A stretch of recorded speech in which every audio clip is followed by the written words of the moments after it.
প্রাথমিক পর্যায়ে শিক্ষার মান এতটাই নাজুক অবস্থায় আছে, ইহা দেখে বলতে হয় যে ইহা শুধুমাত্র লোক ঠকানো, যৌতুক না পেয়ে বউ পেটানোর মতো।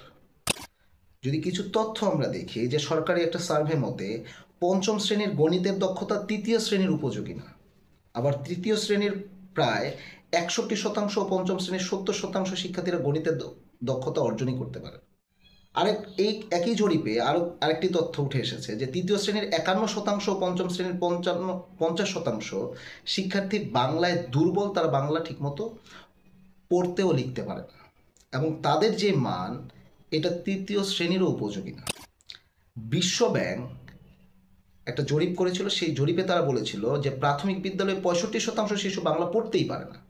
ইংরেজি এবং গণিতের অবস্থা আরও শোচনীয়। বিশ্ব ব্যাংক আরও বলেছে যে দক্ষিণ এশিয়ায় বাংলাদেশ প্রাথমিক শিক্ষায় অংশগ্রহণে এগিয়ে থাকলেও মানে যথেষ্ট পিছিয়ে।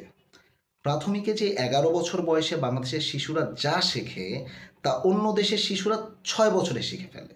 এই হচ্ছে আমাদের প্রাথমিকের মান। এবং প্রতিনিয়ত বাংলাদেশের প্রাথমিক শিক্ষায় সরকারি স্কুলগুলোতে শিশুদের সংখ্যা কমছে, শিক্ষার্থীর সংখ্যা কমছে।